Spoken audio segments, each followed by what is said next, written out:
Comentarles, estimados participantes, que estamos dando inicio a nuestra sesión número 13 del Diplomado en Derecho Electoral. Muy amablemente, el doctor Juan Francisco Arana Chalco ha aceptado la invitación del Ilustre Colegio de Abogados de Lima para dictar esta sesión. El doctor Juan Francisco Arana es abogado y especialista en técnicas legislativas y gestión pública y CEO en SOS Legal Abogados.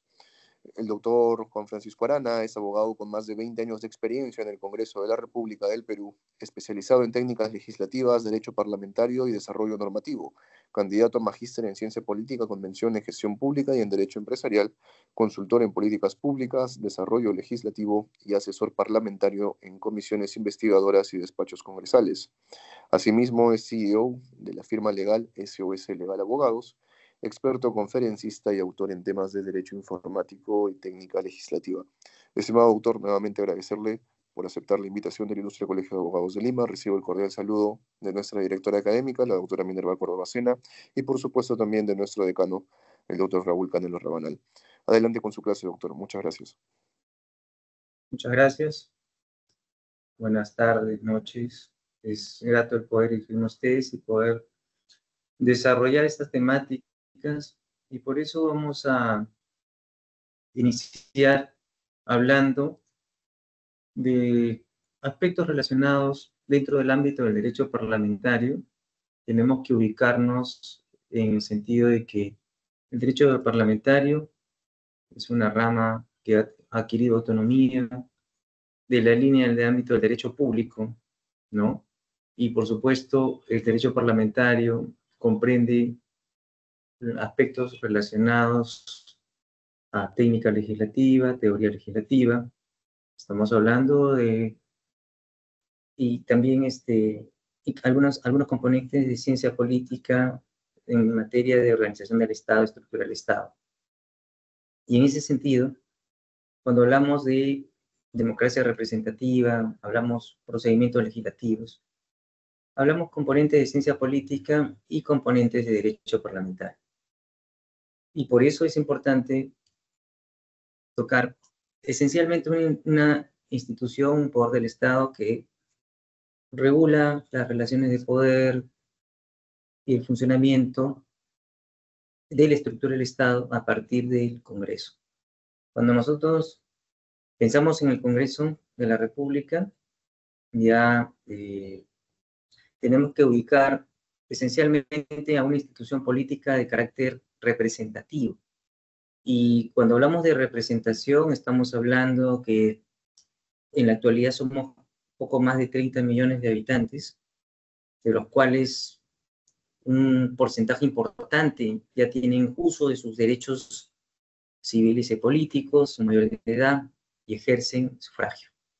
Y a partir de ese ejercicio ciudadano, nos reunimos, ¿no?, en las urnas cada 5 años en elecciones generales para poder otorgar ese mandato, esa expresada en el voto, y elegir en la actualidad ya estamos en un sistema bicameral que se va a implementar a partir de estas elecciones generales.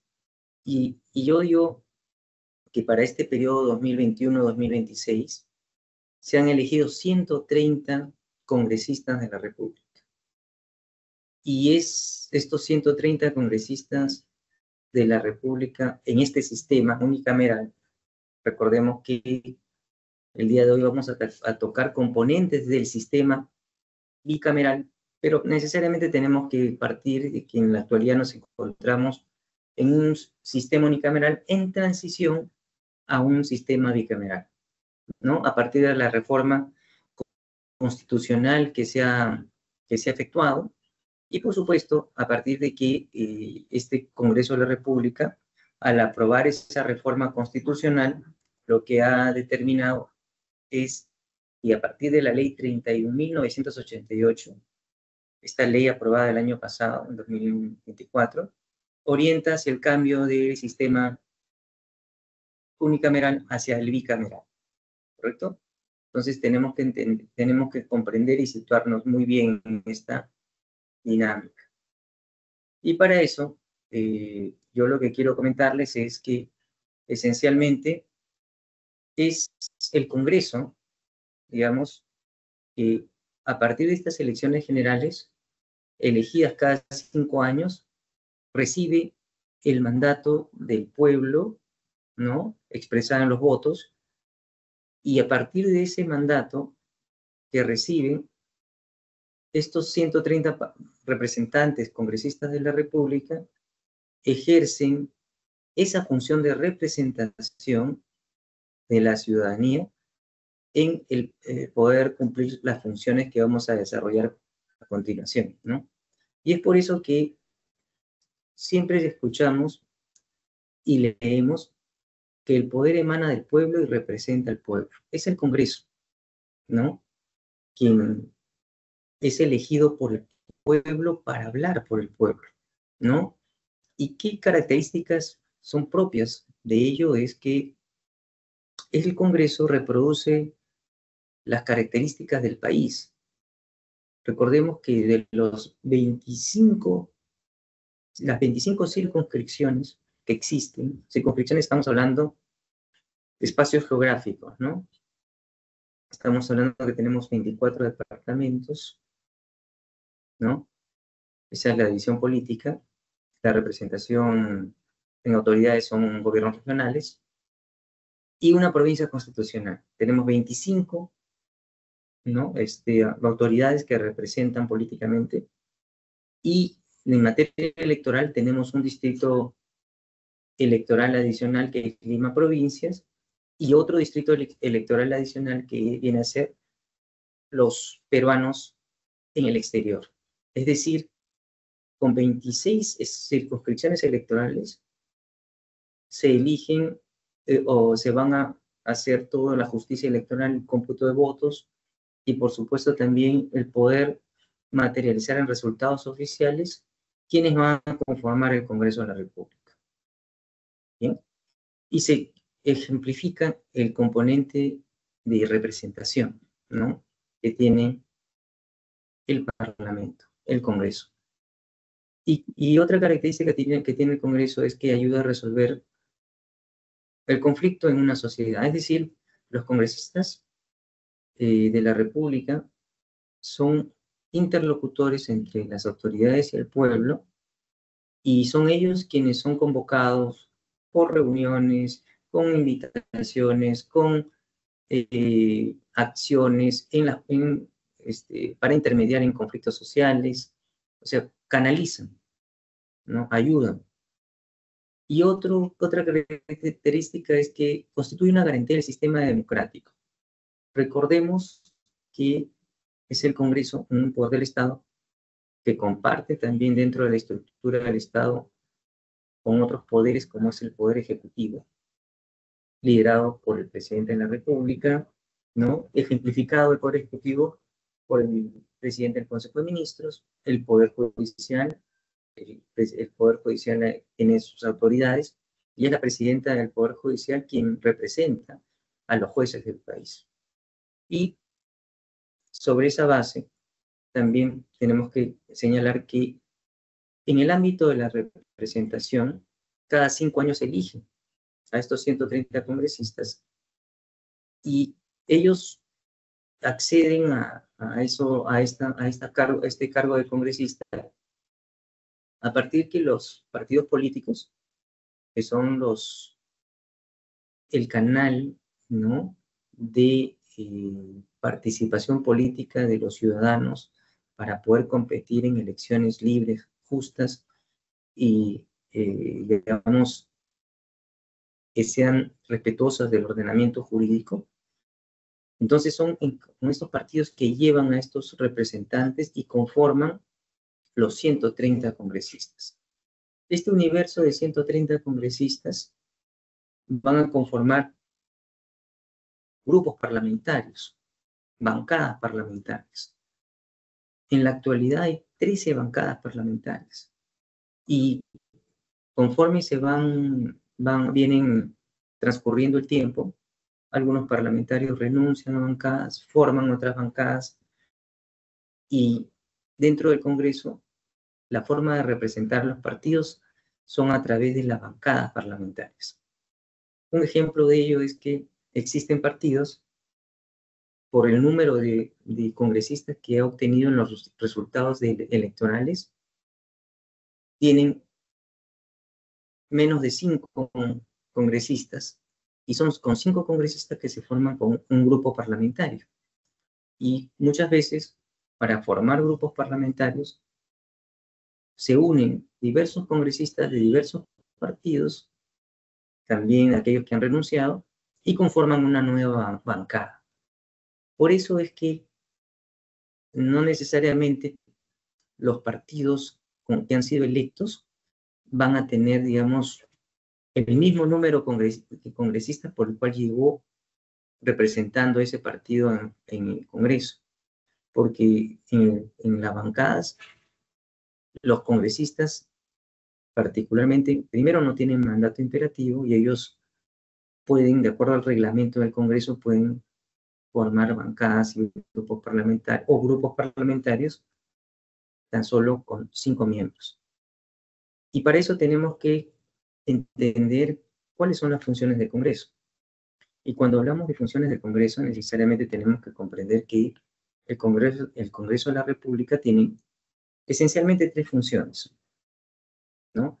Que es la función de representar, y ya lo hemos desarrollado explicando las características que tienen los congresistas que intervienen en conflictos sociales, en representación del pueblo, acuden a ceremonias oficiales, a invitaciones oficiales, tienen su semana de representación, ¿no? Y así como esa función, que es la función de representar, ya explicaba, existe la función más conocida de los congresistas, que es la de legislar, la de emitir leyes. Y también una tercera función, que es la de fiscalización o control político. Y una cuarta, que son funciones especiales. Entonces, si nosotros tenemos centrado estas funciones, digamos, del Congreso, y la ejercen, por supuesto, los congresistas de la República, tenemos que comprender que dentro de estas funciones especiales, ¿y por qué son especiales? Porque recordemos que los 130 congresistas van a estar reunidos en órganos parlamentarios, que vamos a explicar a continuación también, y van a poder darle funcionamiento al sistema parlamentario. Y el sistema parlamentario está conformado, pues, por el Congreso de la República y los órganos parlamentarios. Entonces, cuando hablamos de funciones del Congreso y hablamos de las funciones especiales, por eso vamos a regresar para explicar mejor. Cuando hablamos del cuarto punto, que son las funciones especiales, tenemos que entender que individualmente las primeras 3 las pueden ejercer los congresistas particularmente. ¿Qué significa? Individualmente. Significa que un congresista electo por Lima puede viajar a cualquier parte del país, y ese congresista electo por Lima, si bien es cierto, ha sido elegido por un parlamentario, digamos, como parlamentario de Lima, pero él representa y se constituye en congresista de la República. Y al constituirse en congresista de la República, donde él se encuentre, va a representar y va a ser un congresista de la República. Se irá a Madre de Dios de viaje y él es congresista de la República, que tiene las mismas prerrogativas: representar, legislar y fiscalizar. Cuando hablamos de fiscalizar, un congresista de Lima puede viajar a Puno, puede viajar a Madre de Dios o puede viajar a Arequipa y puede hacerlo para fiscalizar.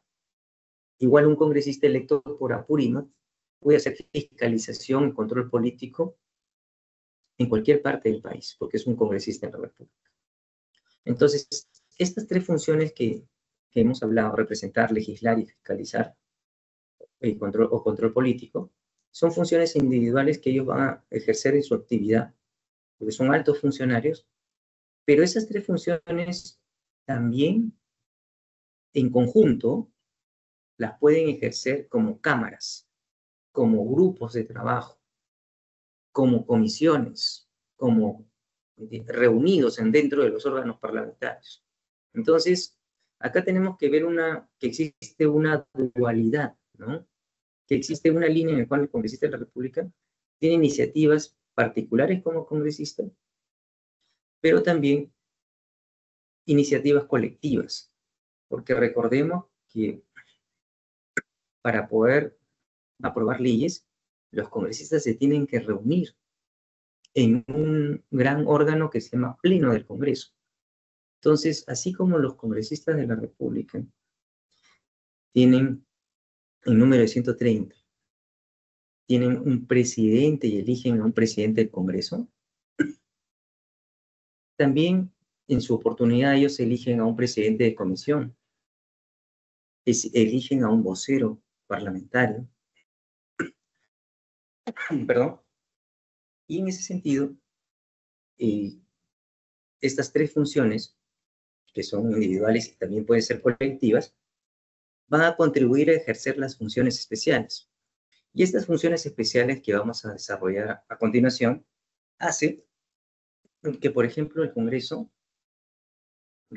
reunido en un órgano parlamentario denominado Pleno del Congreso, o sea, el Pleno del Congreso es la máxima instancia, viene a ser como la Junta General de Accionistas de una empresa, pero en este caso son los congresistas reunidos que eligen, por ejemplo, de los 7 miembros que tiene el Banco Central de Reserva, 3 son elegidos por el Congreso. Es decir, los 130 congresistas tienen que ponerse de acuerdo para que se presenten a 3 miembros del directorio del Banco Central de Reserva. Los 130 congresistas tienen que ponerse de acuerdo, y obviamente cuando hablamos de ponerse de acuerdo significa que deben existir construcción de consensos entre los voceros, así como en términos didácticos, un aula tiene un delegado, así también un grupo parlamentario tiene un portavoz, un vocero, ¿no? Y esos voceros de esos grupos parlamentarios, que son 13 en la actualidad, conversan y se ponen de acuerdo para desarrollar estas funciones. Eligen al defensor del pueblo. Sabemos que la Defensoría del Pueblo cumple una función muy importante. Eligen a los magistrados del Tribunal Constitucional. Nosotros como abogados sabemos que el Tribunal Constitucional es entidad, es el supremo intérprete de la Constitución. Es allí donde se resuelven las acciones de garantía y se resuelven acciones de inconstitucionalidad, se ejecuta un códex normativo que es la Ley Procesal Constitucional. O sea, existen una línea de acciones y de funciones muy importantes que realizan estas instituciones, pero para que funcionen estas instituciones de manera óptima, se tienen que elegir a sus miembros, como el caso del Banco Central de Reserva. El Banco Central de Reserva, ustedes saben, que tiene una función muy, muy importante y, digamos, no solamente tiene el respaldo del gobierno, sino también un reconocimiento internacional importante porque ha hecho que nuestra economía, a pesar de los vaivenes de las crisis internacionales y también las dificultades y los cuestionamientos políticos que han hecho que presidentes sean vacados, que hayan habido cierres del Congreso, que haya habido pandemia y una serie de hechos, pues ha hecho que nuestra economía, digamos, proteja nuestra moneda, ¿no? A nuestro sistema monetario y permita que los niveles de inflación no mellen, no afecten, no perjudiquen el valor adquisitivo, importantemente, ¿no? De la moneda, del sol. Entonces, es evidente que cada uno cumple un rol y una función. Y el Congreso cumple la suya, el BCR cumple la suya, la Defensoría del Pueblo hace lo propio, cumple la suya, el Tribunal Constitucional cumple su función, y es así que es evidente que estas funciones especiales son muy importantes. Y así como elige el Congreso, también ratifica. Y cuando hablamos de ratificar, significa que el Congreso recibe una propuesta. ¿De quién? ¿De dónde viene la propuesta? Cuando ratifica, la propuesta siempre va a venir del gobierno, del Poder Ejecutivo. El Poder Ejecutivo propone el presidente del Banco Central de Reserva y el Congreso ratifica. El Poder Ejecutivo, y cuando hablamos de Poder Ejecutivo estamos hablando de la presidenta, del presidente del Consejo de Ministros. Ellos proponen al superintendente de Banca y Seguros y el Congreso elige. Y así como el Congreso elige, ¿no? Y ratifica, el Congreso también designa, ¿no? Entonces, cuando hablamos de estas funciones especiales, hablamos de la elección, de la ratificación y la designación. Estamos hablando que en el caso de la designación, en la práctica, el Congreso puede observar, ¿no? Y puede, digamos, a partir de eso generar algún cuestionamiento y puede remover a un alto funcionario, ¿no? Por infracción a la Constitución, ¿no? O por un proceso que ya vamos a ver más adelante, que lo ve un órgano del Congreso, que es la Subcomisión de Acusaciones Constitucionales, cuando un alto funcionario es acusado, cuando hay una denuncia constitucional. Entonces, todo estas funciones especiales también la desarrolla el Congreso de la República. Y es por eso que es importante que conozcamos a plenitud cómo es que el Congreso de la República, digamos, funciona. Entonces, acá tenemos los requisitos para ser electo congresista de la República. Ya se ha efectuado la reforma constitucional y estos requisitos siguen siendo los mismos, ¿no? Tenemos acá 4 requisitos. Recordemos que nuestra Constitución señala que no debe existir discriminación, y es por eso que los requisitos para ser congresistas tienen que ser, digamos, requisitos que sean y que no contravengan la Constitución, ¿no? Tienen que ser respetuosos de los derechos fundamentales. Y acá los tienen, ¿no? Que es haber nacido en Perú, tener como mínimo 25 años de edad, gozar del derecho al voto en cualquier elección y ser elegido dentro de un partido político. Y ahora vamos a pasar a la organización parlamentaria. Entonces, cuando hablamos de los 130 congresistas y hablamos de la organización parlamentaria, y por eso es importante observar bien este gráfico en la presentación, sí se aprecia el gráfico, ¿cierto? ¿Pueden apreciar el gráfico? Correcto. Correcto. Ya. Es importante que observen este gráfico, ¿por qué? Imaginémonos que los 130 parlamentarios están representados en esto. En el centro vemos un componente que dice organización parlamentaria. Pues todos estos elementos conformados por congresistas es la organización parlamentaria. El pleno, y lo vamos a desarrollar con anticipación, por eso tengan bien claro este componente, ¿no? Vamos a ir directamente a las partes de esta organización parlamentaria, cuando hablamos de organización parlamentaria. Esto es como una junta general de accionistas, una asamblea, el pleno, ¿no? O sea, es lo más importante en el Congreso porque es donde se van a votar las leyes y es donde por un sistema de votación van a determinar si se aprueba una ley o se archiva una ley o también emiten resoluciones legislativas para autorizar el viaje del presidente, emiten resoluciones legislativas para autorizar el ingreso de tropas del extranjero para que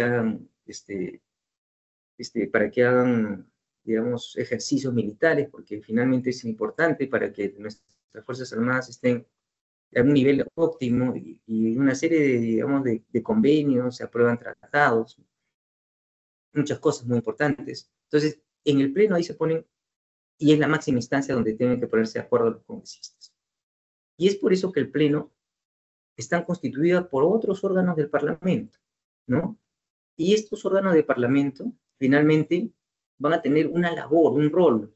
Así como existe un profesor en una clase y existen alumnos, pero la diferencia que en este caso los congresistas vendrían a ser pares, todos iguales, ¿no? Pero entre ellos designan y dicen, correcto, es el Pleno del Congreso, ok, es toda la clase. Entonces, ¿qué dice? El Pleno sesiona por lo menos 3 veces al mes, porque hay una semana de representación. Pueden sesionar en cualquier momento cuando lo pidan la mitad más uno de congresistas. Puede sesionar cuando lo convoque el presidente del Congreso. Y puede sesionar también cuando el mismo Congreso decida programar sesiones posteriores o el Consejo Directivo, que es otro órgano, lo pueda programar, ¿correcto? Entonces, como la temática es muy extensa, vamos a hacerlo de una manera muy didáctica, para que ustedes comprendan que para que estos órganos, digamos, estos órganos que son parte de la organización parlamentaria puedan funcionar, entonces, y puedan cumplir sus funciones que ya le hemos desarrollado, necesariamente tienen que desarrollarse también algunas tipologías de sesiones. Por ejemplo, cuando se eligen a los representantes de las comisiones ordinarias, cuando se eligen a los representantes de los congresistas, que vienen a ser quienes van a dirigir el Congreso como un directorio, y en ese caso es la mesa directiva, pues tienen que desarrollar cierto tipo de sesiones. Una de ellas es la sesión electoral para elegir. Otra es la sesión de instalación. Cuando, por ejemplo, en la sesión de instalación, el Congreso va a iniciar una legislatura. Recientemente ha habido la elección de una mesa directiva, recuerden, fines de julio, antes del mensaje de la presidenta, hubo una elección de mesa directiva. Hace poco más de 2 semanas se ha instalado la legislatura y se instaló la primera legislatura ordinaria y cada legislatura tiene un inicio de agosto a diciembre y de marzo a julio la segunda legislatura. Entonces, se instaló la primera legislatura, para esa instalación viene el tipo de sesión de instalación. Ya pasó la sesión de instalación y viene otra sesión, estamos en sesiones ordinarias. Viene un presidente, digamos, del extranjero, se hace una sesión solemne. Viene una visita especial, sesión solemne. Entonces, esos son los tipos de sesiones que tenemos. Pero dentro de esas sesiones también hay votaciones. Si nosotros recordamos las funciones especiales, cuando eligen los congresistas a los miembros del BCR, ¿no? Lo hacen por la forma, por el tipo de votación, y dicen, vamos a hacer una votación electrónica. Y presionan por el sistema electrónico y finalmente toman una decisión y votan. Si es nominal, lo hacen a voz alzada, o sea, el relator llama a cada congresista por su nombre. Y cuando esa mano alzada es, por ejemplo, usualmente se da cuando termina la sesión y ya, digamos, dicen, están de acuerdo con la sesión y ¿cómo se llama? Deciden, se aprueban todos los acuerdos suscritos y alzan la mano.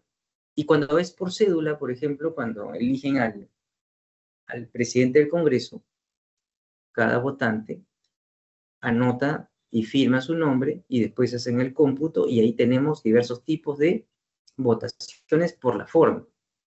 Y hay votaciones que son también igual públicas, como ya lo hemos mencionado, pero hay otras que son secretas, ¿no? Que es mediante una cédula, es un papel en el cual simplemente no revelan el voto, ¿no? Sino hacen el cómputo. Y otro órgano del Congreso es la Comisión Permanente. Y en este caso la Comisión Permanente entra a tallar cuando el Congreso de la República entra en receso. Recordemos que hay 2 legislaturas, ¿no? Comienza la primera legislatura de este periodo de año legislativo, es de agosto a diciembre. Y de marzo a julio es la segunda ordinaria, ¿no? Entonces, ¿qué sucede?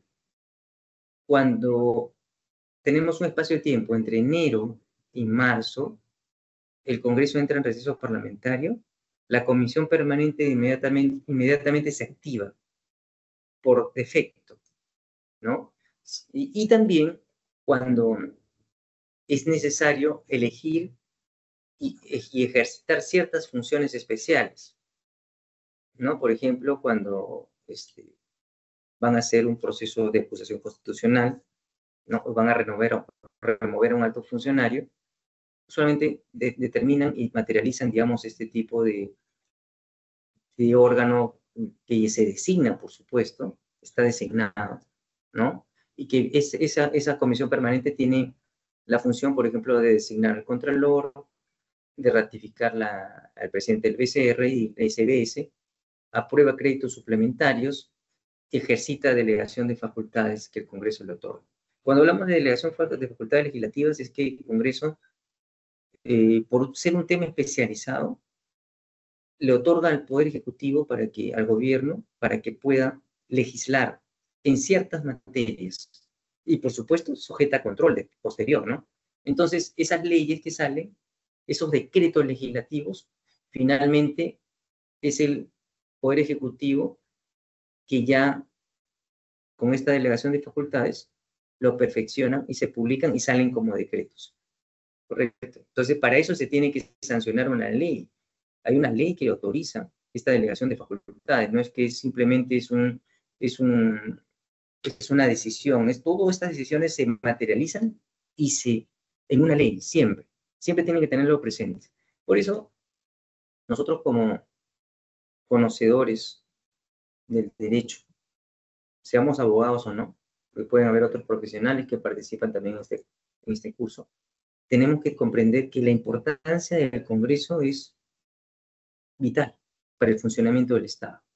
Muy al margen de que existan cuestionamientos que son, digamos, válidos, tenemos que comprender que la institución como Congreso de la República no debe ser, digamos, tachada de inoperante por la mala acción de pocos o de muchos, sino por el contrario, el trabajo de todos los congresistas se debe materializar en una institucionalización del Congreso y muy necesaria para el funcionamiento del Estado. Entonces, recordemos que hemos tocado el Pleno, hemos hablado de la Comisión Permanente y ahora hablamos del Consejo Directivo.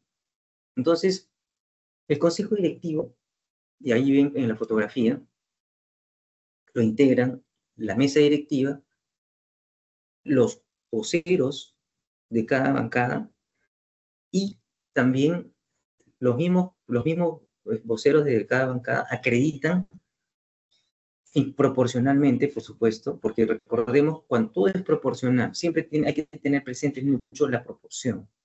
Si de 130 congresistas existen 10 partidos con 13 bancadas, ¿no? Y se van formando nuevas bancadas, ¿no? Se van creando cada cierto tiempo nuevas bancadas o van disminuyendo. Entonces, proporcionalmente de esos 130, siempre una bancada va a tener un representante. Pero aquellas bancadas que tienen mayor número, proporcionalmente van a tener más representantes. Y esa mayor proporción va a determinar, por ejemplo, si acá vemos que en esos acuerdos de actividades del Congreso sean una mayoría, ¿no?, la que va a determinar, con consenso o no, la aprobación o la priorización de proyectos, de actividades, ¿no? De la aprobación del propio presupuesto y cuenta general del Congreso como entidad.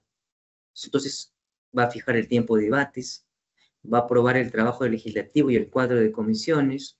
Entonces, cuando hablamos de cuadro de comisiones, recientemente, por ejemplo, se ha aprobado el cuadro de comisiones, ¿no? Entonces, esas comisiones, vamos a tocarlas también porque es otro órgano parlamentario, están conformadas por congresistas.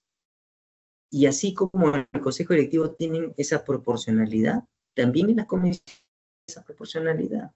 Es por eso que podemos apreciar, ¿no? Que, y lo vamos a desarrollar más adelante, que, por ejemplo, ciertos partidos tienen ciertas comisiones porque tienen mayor número de congresistas, ¿no? Entonces, acá, por ejemplo, también el Consejo Directivo aprueba las autorizaciones de licencia de los congresistas, acuerda el nombramiento del oficial mayor, recibe informes periódicos de la mesa directiva y la oficialidad mayor. Recordemos que la mesa directiva es el símil del directorio, ¿no? Eso es digamos, el directorio de gobierno del Congreso. Y acá tenemos la presidencia. Recientemente elegido José Gerí Oré preside las sesiones del Pleno. O sea, el presidente del Congreso preside el Pleno, preside la comisión permanente, preside la mesa directiva, preside el Consejo Directivo y preside la Junta de Portavoces. Cinco sesiones de diversos órganos parlamentarios. Y todos esos órganos parlamentarios, por eso les decía, tengan presente lo que hemos visto, ¿no? La primera imagen de la organización parlamentaria. Todos esos órganos parlamentarios están conformados por congresistas. Entonces, ¿qué otra función tiene el presidente? Primero, cumple la ley, cumple el ordenamiento jurídico y el reglamento del Congreso, que viene a ser digamos, como la ley orgánica del Congreso. Ese es el reglamento del Congreso.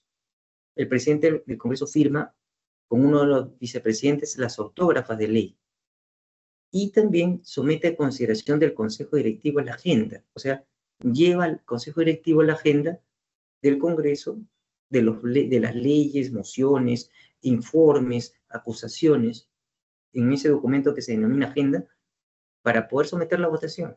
Entonces, es un trabajo intenso el que se lleva a cabo. Evidentemente, pues, ese trabajo, pues, no es objeto, pues, de un reportaje periodístico, ¿no? Porque la prensa, digamos, si la prensa, digamos, difunde las cosas positivas, entonces ya no es un tema de información tan solo, si de repente es como una publicidad, ¿no? Entonces, hay que comprender también que esta información es muy útil, es muy importante a nosotros como profesionales primero y como ciudadanos con mayor razón.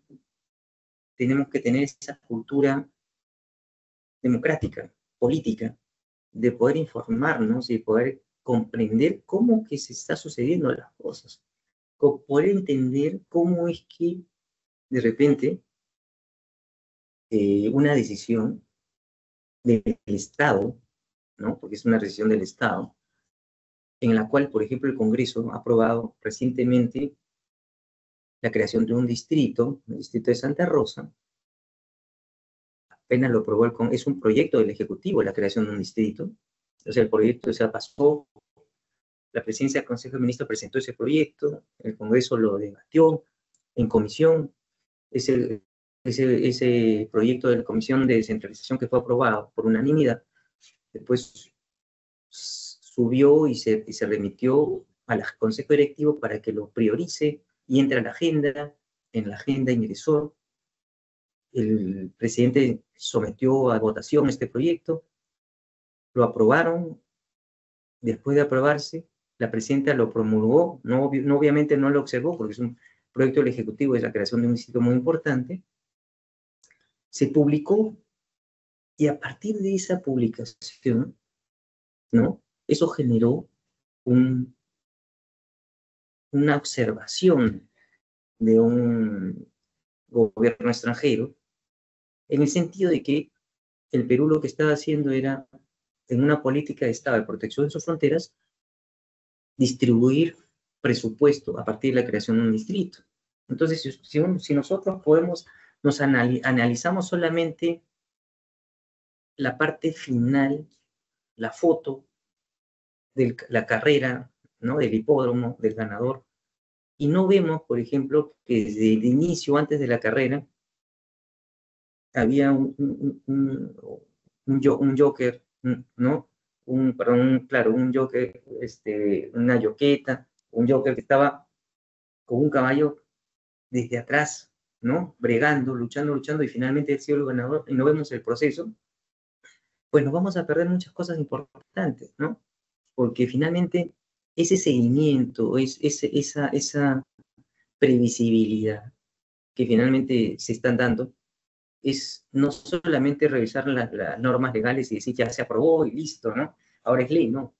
Todo el proceso legislativo es muy importante, porque ese proceso de construcción de la ley es muy rico, porque hay opiniones institucionales, los propios sectores envían su opinión, el Congreso les pide opinión para que opine sobre un proyecto de ley determinado, y están cambiando el marco regulatorio, están generando oportunidades para poder invertir, oportunidades de negocio para que ciudadanos inviertan, oportunidades de desarrollo, trabajo. Entonces son elementos a veces que tienen que ser bien considerados en el sentido de que no es que sea positivo per se, sino que sean considerados en el sentido de conocer todo el proceso, cómo es que inicia y cómo termina, que eso es muy importante. Y otro órgano importante son las comisiones. Y estas comisiones son tipos de comisiones. Entonces, así como existen ministerios, ¿no? Ministerio de Defensa, Ministerio de Salud, Ministerio de Educación, Ministerio de Justicia, Ministerio de la Mujer, también tienen su símil, tienen digamos, sus áreas temáticas del Congreso. Y en esas áreas temáticas están las comisiones ordinarias.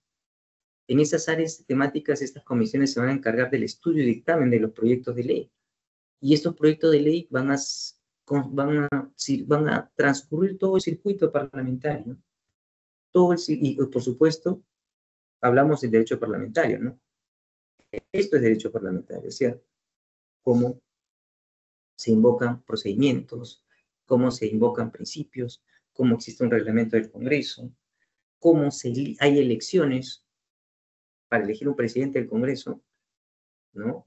Se aprueban el cuadro de comisiones, se aprueba la agenda legislativa, propone el presidente de la agenda legislativa, la aprueba el Consejo Directivo.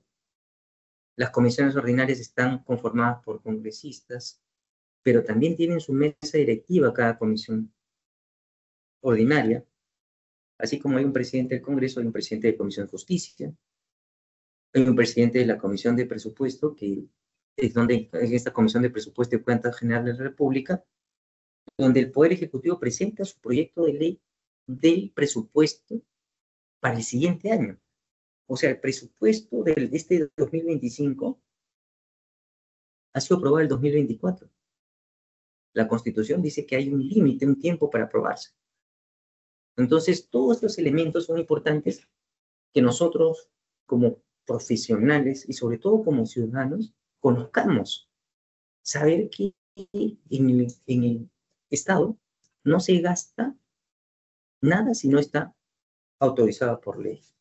Y es por eso también que cuando hablamos de recursos públicos, hablamos de inversión pública, hablamos de responsabilidades, hablamos que no solamente es lo que se ve por la televisión, hablamos de que existe una masa de funcionarios trabajando en el sector público, trabajando en los diversos poderes del Estado, en el sector justicia, en el Poder Judicial, en los ministerios, en las municipalidades, la policía, el ejército, ¿no? Entonces, son funcionarios públicos, la educación pública, los profesores.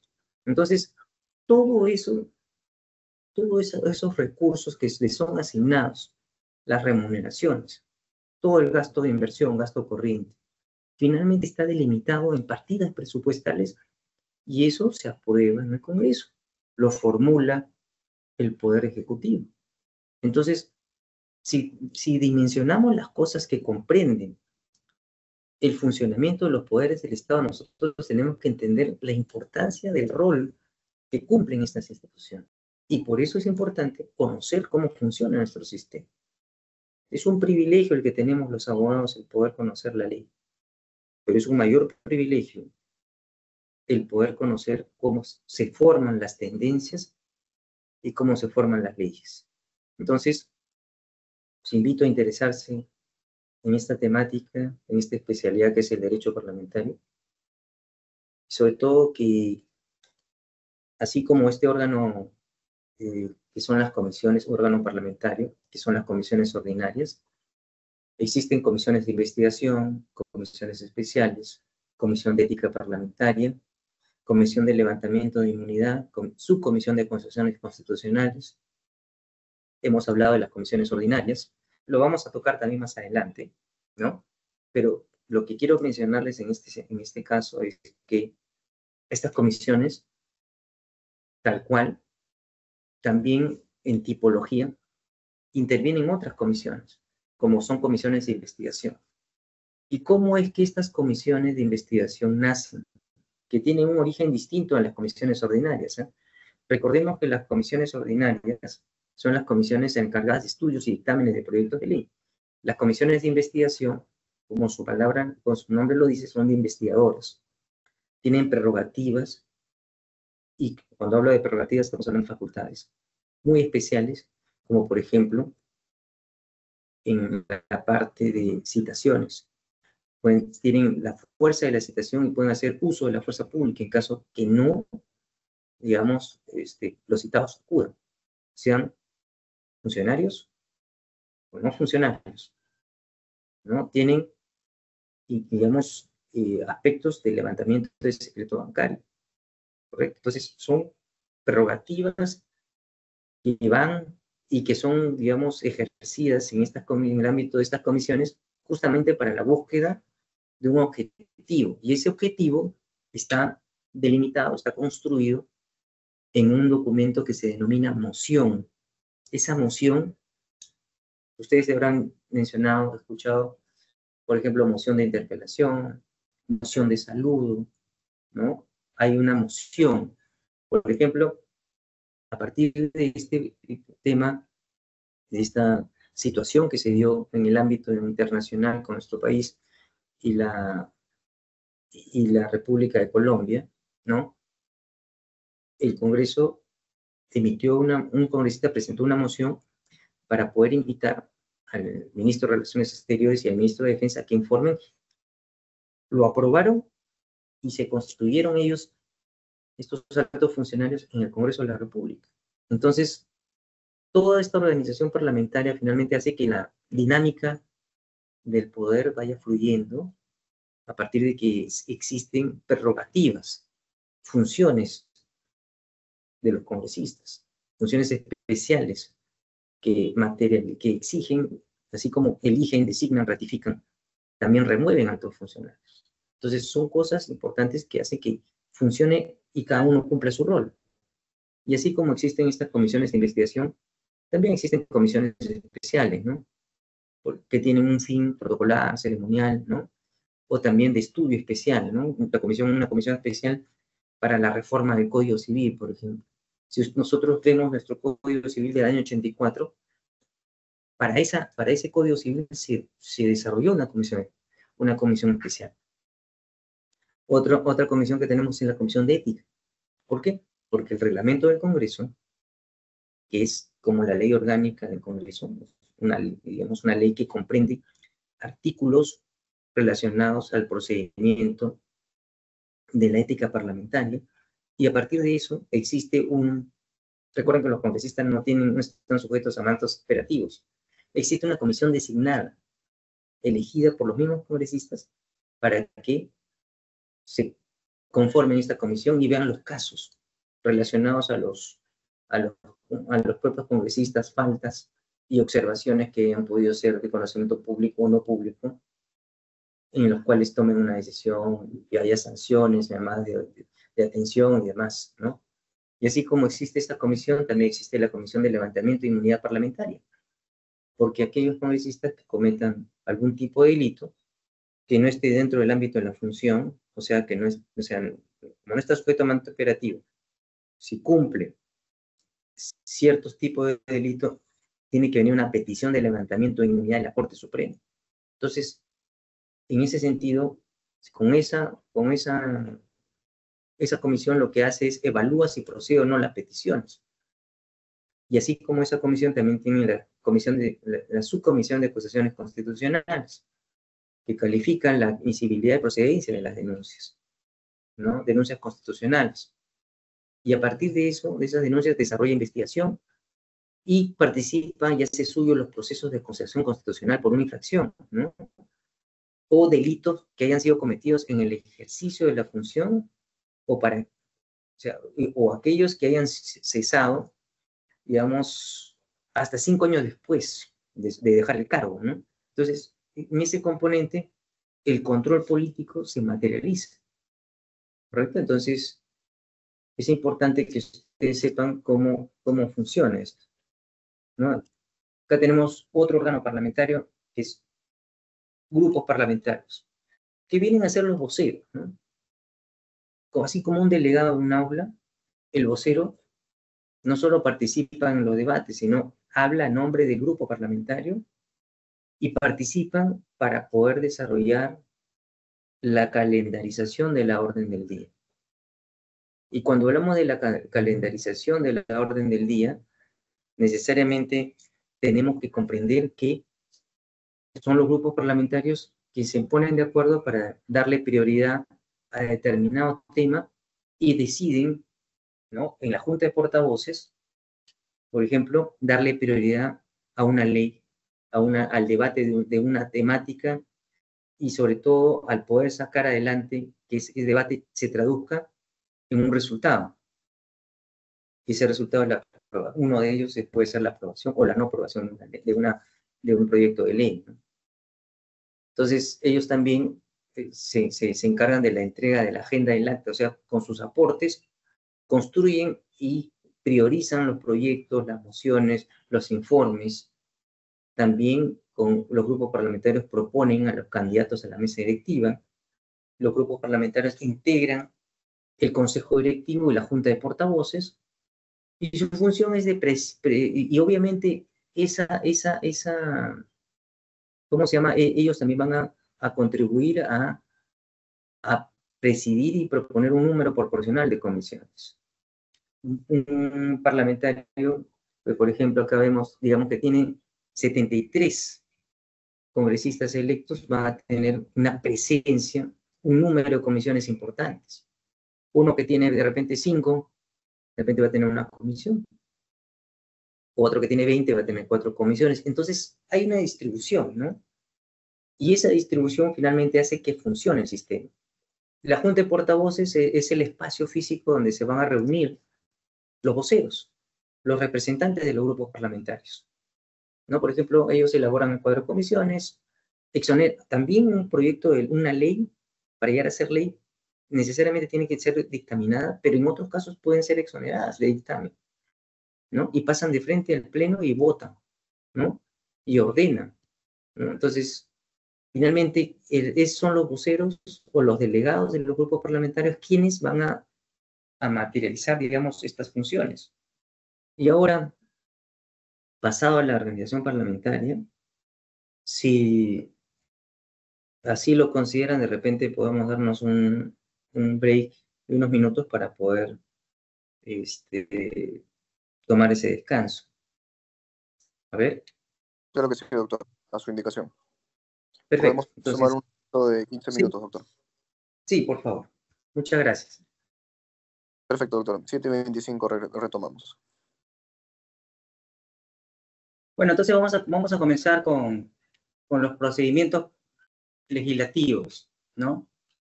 Cuando hablamos de procedimientos legislativos, tenemos que orientarnos a cuál es el producto, pues, que salen, digamos, de este desarrollo, de esta organización parlamentaria, del trabajo conjunto e individual de los congresistas, que son altos funcionarios. Recordemos que los congresistas no están sujetos al mandato imperativo y el Congreso es el que emite las leyes, es el que efectúa control político. Y a partir de estas funciones necesariamente se requiere la caja de herramientas, ¿no? Instrumentalizar ello, ¿no? ¿Cómo instrumentalizamos una ley? Pues con proyecto de ley. ¿Cómo instrumentalizamos la designación de un alto cargo, un presidente del Banco Central de Reserva? A través de una resolución legislativa.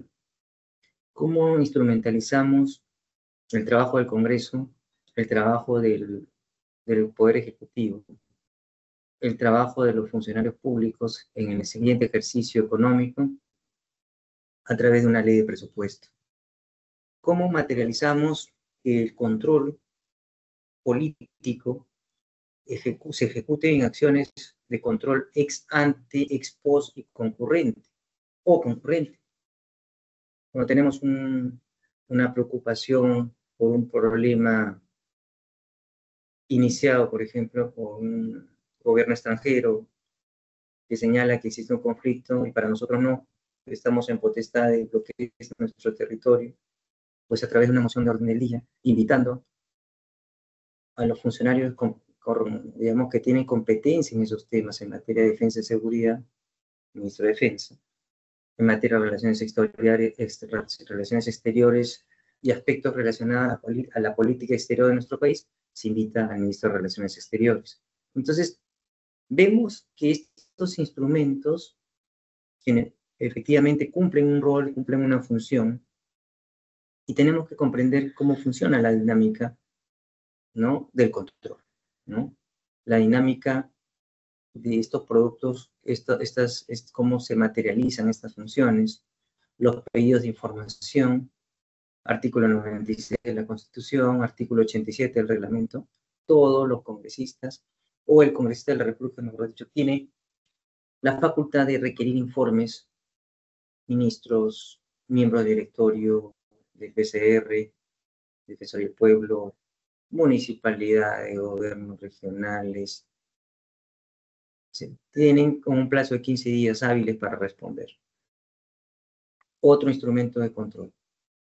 Tenemos un instrumento legislativo, que son los dictámenes. Recordemos que un proyecto de ley presentado por un parlamentario, un congresista de la República, finalmente va a ser derivado a una comisión ordinaria. Y existe un mandato, el reglamento del Congreso, de 30 días hábiles para emitir un dictamen en la medida de que esto sea priorizado, ¿no? E informes también, ¿no? Los informes de las comisiones investigadoras son un informe final, ¿no? Las comisiones especiales tienen informes finales. Entonces, estos instrumentos ayudan al funcionamiento y cumplimiento del rol del Congreso. Y acá entramos a algo muy importante, el control político y el rol de las comisiones.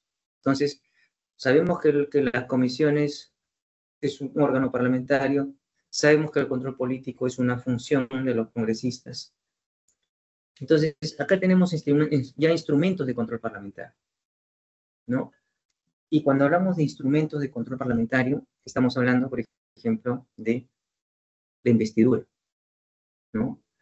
Y cuando hablamos de investidura, estamos hablando de que cuando es designado un presidente del Consejo de Ministros, está obligado a informar al Congreso de la República cuáles van a ser sus planes, ¿no? La política de gobierno que va a hacer durante el ejercicio de esa investidura, de esa asunción de esa función. Y cuando hablamos de la asunción de esa función, tenemos que comprender que el Congreso de la República está cumpliendo un rol, ¿no? Y esto es un instrumento de control.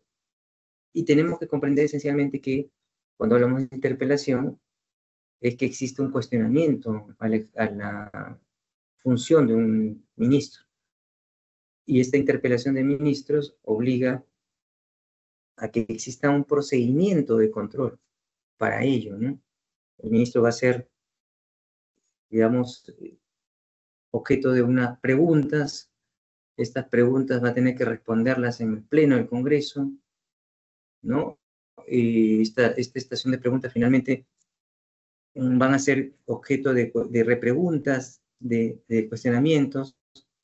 Entonces, todos esos elementos, estos instrumentos de control parlamentario nos van a evidenciar que necesariamente el Congreso de la República, como un poder del Estado, a través de sus órganos parlamentarios, va a tener una función muy importante, y esa función importante va a hacer que pues, estos altos funcionarios, estos ministros, cumplan una serie de responsabilidades y la obligación de informar, ¿no?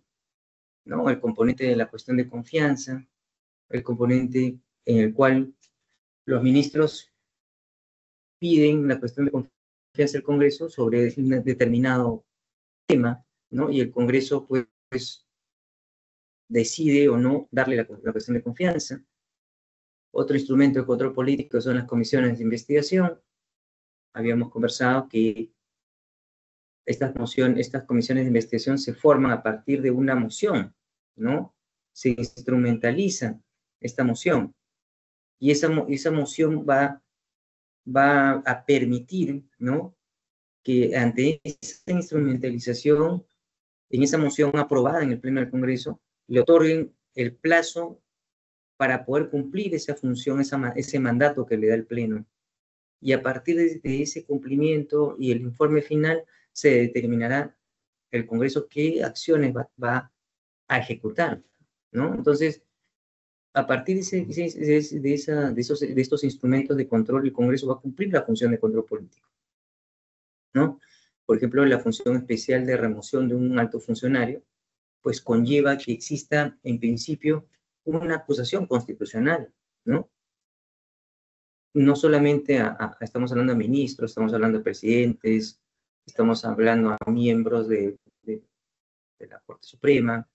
Es decir, que existen elementos que pueden generar, digamos, objeto de investigación al Congreso de la República, y al determinar responsabilidades, desarrollan estos instrumentos de control, ¿no? Esta investigación puede darse de múltiples formas, ¿no? Y en ese sentido, pues nosotros vamos a poder apreciar que existe una importancia de poder llevar adelante esta función de control, ¿no? Y por supuesto, esta función de control va a tener un objetivo, y ese objetivo va a ser la búsqueda de un resultado, la búsqueda de la verdad, si es un acto de corrupción, ¿no? Producto de ese informe, necesariamente se va a construir acciones, y estas acciones van a ejecutarse. Por ejemplo, si encuentran responsabilidad a un alto funcionario, este informe será de conocimiento del Ministerio Público para que proceda conforme a sus atribuciones, ¿no? Y acá tenemos comisiones ordinarias, ¿no? Acá sí podemos apreciar, en estas comisiones ordinarias tenemos un número determinado que incluso supera el número de ministerios que existen, ¿no?, en el Poder Ejecutivo, porque tenemos una comisión de inteligencia que es transversal, ¿no?, que tiene un tipo de tratamiento en el cual aspectos relacionados a la defensa nacional, a la seguridad nacional, y también aspectos relacionados a los derechos fundamentales y prácticas que atentan contra estos derechos son objeto de estas comisiones. Incluso hay proyectos de ley que pueden ser objetos de más de una comisión, ¿no? Por ejemplo, si es un proyecto de ley relacionado a la creación de un distrito, estamos hablando que esto tendría que ser necesariamente tocado en la Comisión de Descentralización, Regionalización, Gobiernos Locales y Modernización de Gestión del Estado, ¿no? Si estamos hablando, por ejemplo, de una declaratoria de héroe nacional, estamos hablando de una prerrogativa que corresponde no al Poder Legislativo, sino al Poder Ejecutivo. Sin embargo, el Congreso puede emitir leyes declarativas, ¿no? Entonces, cuando hablamos que emite leyes declarativas, existen dos líneas doctrinarias digamos, de valoración de una ley declarativa. hay una línea doctrinaria que señala que la ley declarativa no tiene un propósito determinado y son leyes que no tienen, no tienen un efecto, ¿no? Porque son declarativas, simplemente son leyes que son declaraciones y que van a quedar ahí en el ámbito de la declaración, ¿no? Y hay otra línea, que es la que se está en la práctica muy vigente, que necesariamente al tener una temática de necesidad y utilidad pública, un determinado proyecto de inversión, por ejemplo, hace que el valor de esa línea declarativa en una ley que se declare, por ejemplo, de necesidad pública la construcción de una importante obra, una carretera, pues va a determinar que esa prioridad que le da la ley sea elemental en el destino de presupuestos para desarrollo de estudios de esos proyectos. O sea, sí le genera un impulso, ¿no? En términos nominales podríamos señalar que es declarativa nada más, pero en términos de políticas públicas, la condición de declarativa de un proyecto de inversión que ni siquiera tiene estudios obliga al Poder Ejecutivo en la práctica a darle prioridad y a elaborar y a desarrollar una serie de acciones para poder emitir ese tipo de estudios y proyectos, ¿no? Entonces, en esa línea, necesariamente tenemos que desarrollar estas reflexiones respecto a estos proyectos de ley declarativo, ¿no? Si estamos hablando de la ley de presupuesto público del año 2026, pues existe esa ley que tiene que ser presentada a fines de este mes y debatida no antes de fines de noviembre. Entonces, estamos hablando más o menos que en un promedio, en la práctica, va a permitir que, digamos, exista un periodo de debate intenso de 4 meses, ¿no? Y que necesariamente va a obligar a que toda la organización parlamentaria le dé esa prioridad, ¿no? Esa priorización, digamos, de este PL, de este proyecto de ley de presupuesto, va a hacer que necesariamente el Congreso se vea obligado que en esa fecha de no debatirse y aprobarse esa ley de presupuesto, pues entre en vigencia y en vigor sin cambios el proyecto de ley de presupuesto presentado por el Poder Ejecutivo.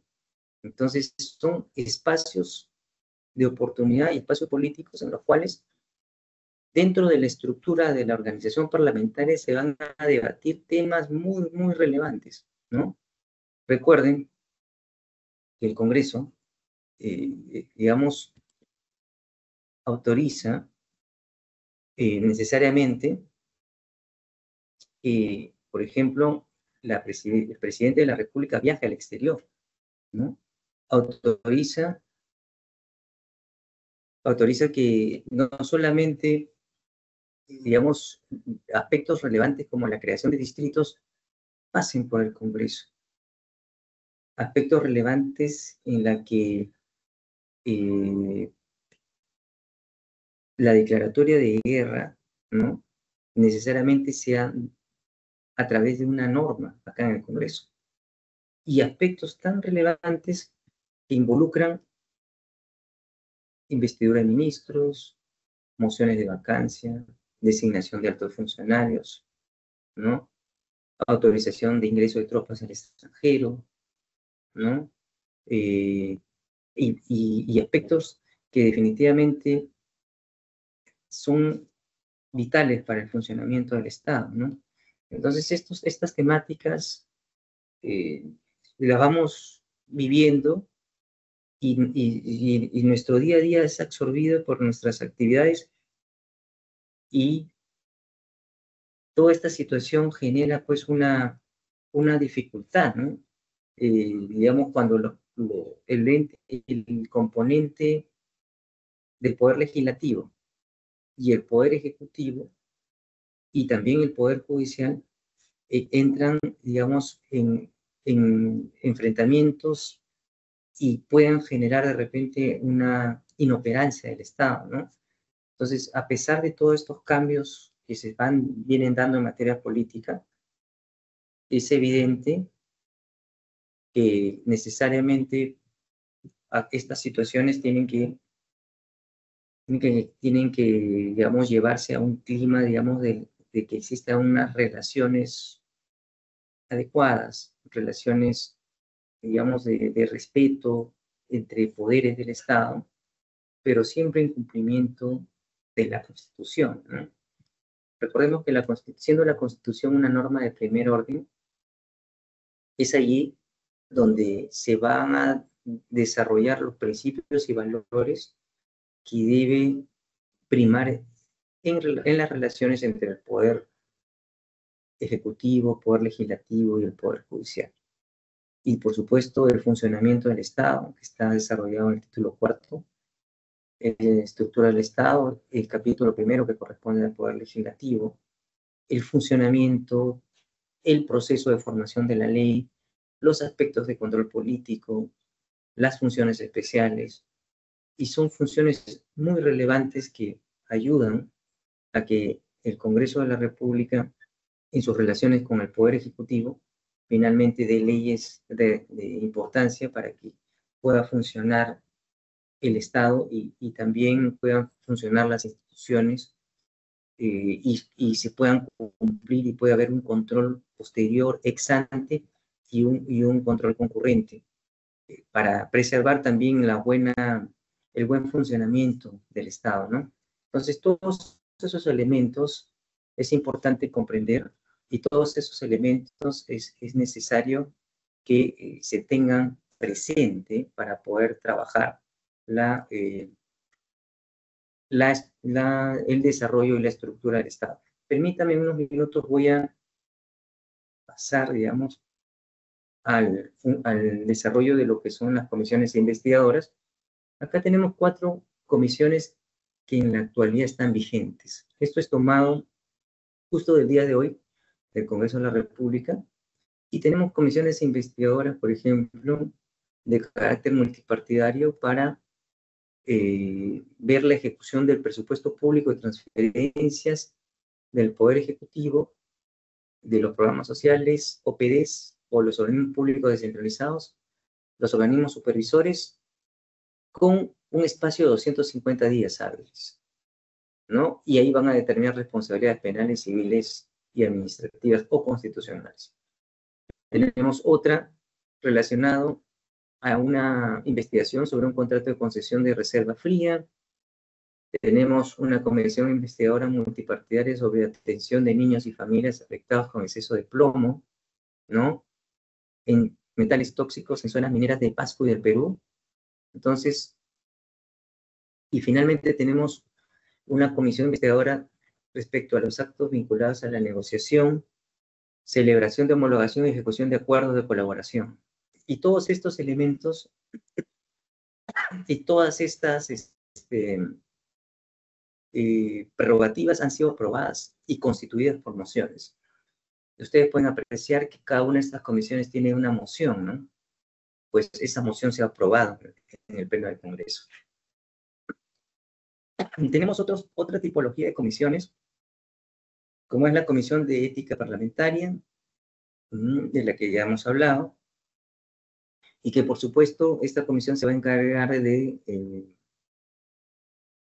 atender las denuncias en contra de los congresistas elaboradas y infracciones elaboradas y presentadas por los propios congresistas. Cuando es de conocimiento público, la Comisión de Ética Parlamentaria las toma y finalmente las procesa. Cuando hablamos de la Comisión de Levantamiento de Inmunidad Parlamentaria, estamos hablando de comisiones en las cuales existen denuncias que llegan al Congreso contra congresistas de la República y esta comisión se encarga de calificarlas, ¿no? Cuando hablamos de grupos de trabajo, este es un tipo de comisión, pero es un tipo de comisión más reducido, ¿no? Donde dentro de la comisión ordinaria, digamos, por un tema de especialidad, designan grupos de trabajo para que puedan desarrollar cierto trabajo de seguimiento, de investigación, de desarrollo normativo o de competencial respecto a un tema propio de la comisión. Por ejemplo, en la comisión de presupuesto y cuenta general de la República, existe un grupo de trabajo que está orientado a desarrollar el análisis del presupuesto para municipalidades, otro grupo de trabajo relacionado a análisis de presupuesto para temas de gobiernos regionales, y así como esa comisión se pueden constituir grupos de trabajo. Y estos grupos de trabajo están constituidos siempre por congresistas de la República, en este caso, miembros de esa comisión. También hay grupo de trabajo creado por la Comisión Permanente, hay subcomisión de seguimientos del TLC, hay subcomisión de acusaciones constitucionales, que ya lo hemos tocado, y una subcomisión de control político. Y así como esas subcomisiones, se pueden crear otros órganos parlamentarios. Ahora, lo que vamos a explicar es el reglamento del Congreso y funciones del funcionamiento de las cámaras. Entonces, en ese sentido, ¿no? Acá nosotros vamos a hacer un espacio de reflexión, ¿no? De lo que significa esencialmente cómo es que se está viendo el Congreso de la República a partir del desarrollo de las cámaras, ¿no?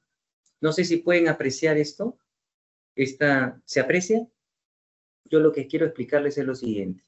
Se ha dado una ley de reforma constitucional para hacer el cambio en la Constitución del 93, ¿no?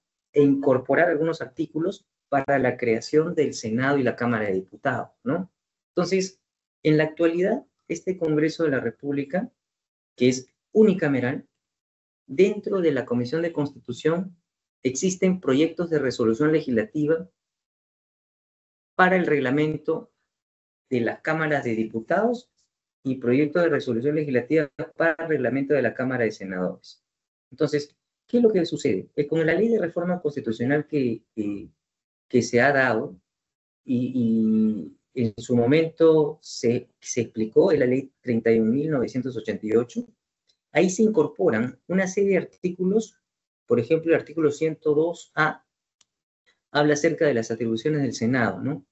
Y también establece el artículo 105 lo que corresponde al tema de la Cámara de Diputados, ¿no?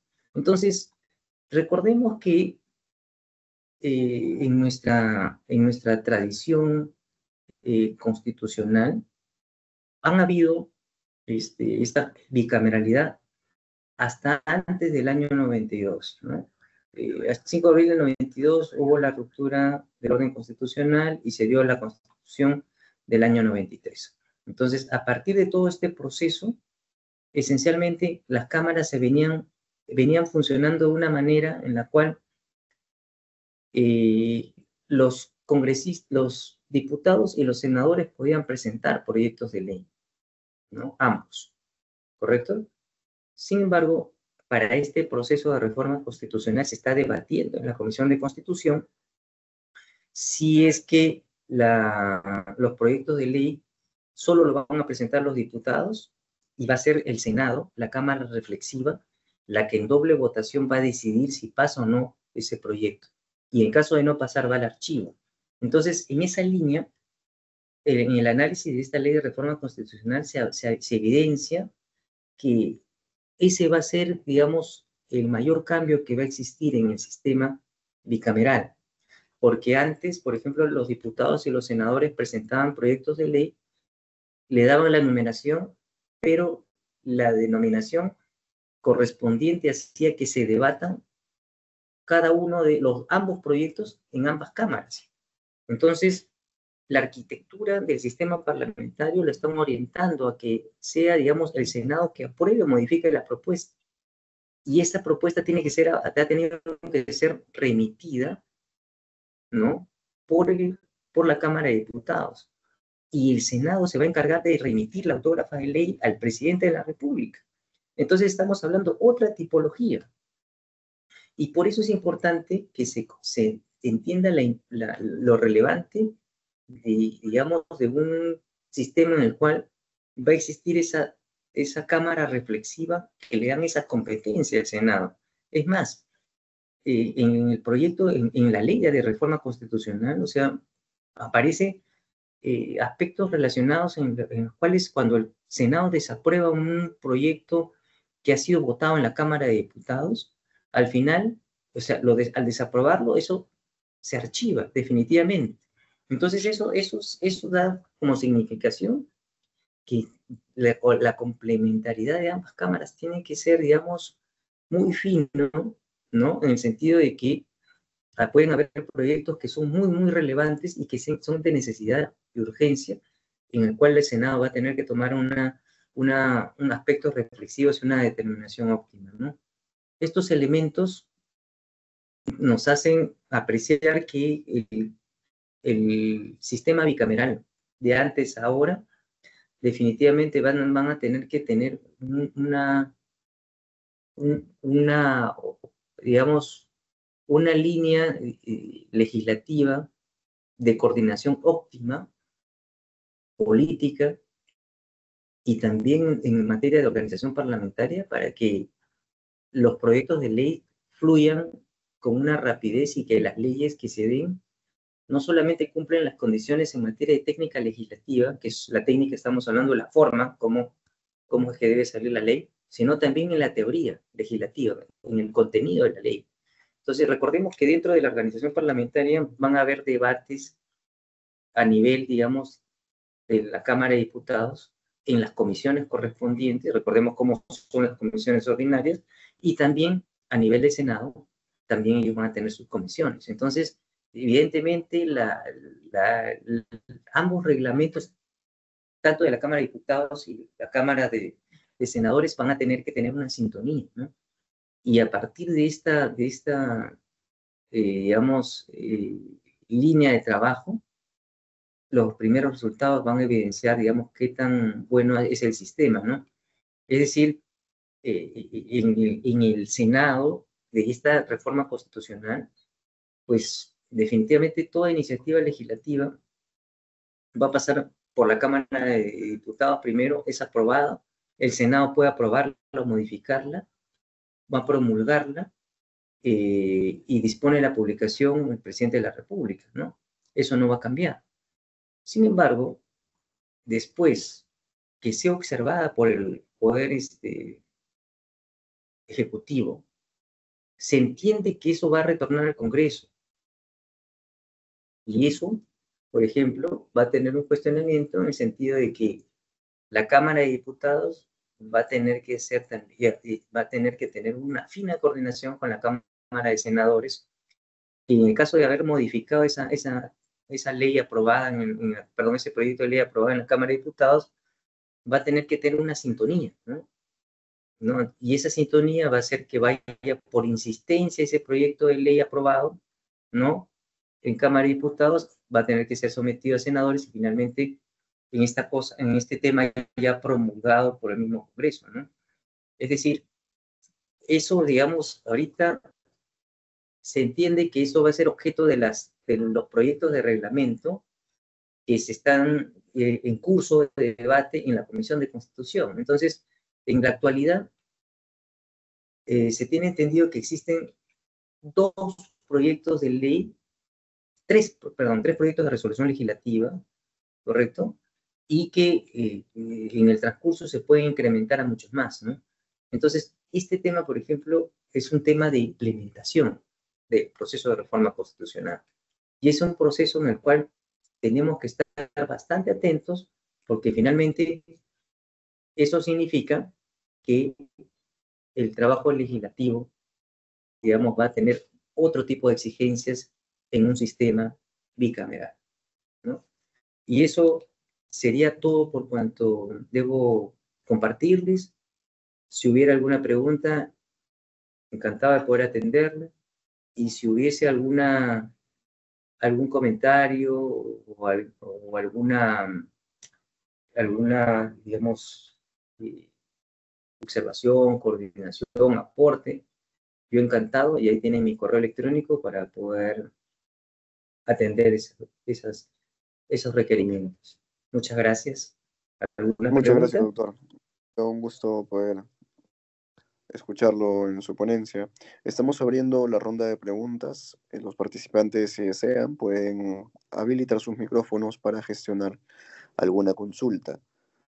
Así es, amigos, que si desean podemos aprovechar este pequeño espacio para desarrollar alguna consulta. Caso contrario, doctor, estamos finalizando nuestro evento. Bien, si no hay ninguna consulta, doctor, agradecerle nuevamente por acompañarnos. Al parecer ha quedado todo bastante claro. Bien, Muy bien, yo encantado y muchas gracias por la oportunidad y bueno, hasta otra ocasión y podemos compartir. muchas gracias, doctor. Le reiteramos el agradecimiento por aceptar la invitación del Ilustre Colegio de Abogados de Lima. Nosotros nos vamos a comunicar con usted para poder hacerle también llegar su diploma respectivo y las coordinaciones que nos quedan pendientes. Muchas gracias, doctor. Muchas Gracias, gracias. doctora Lana.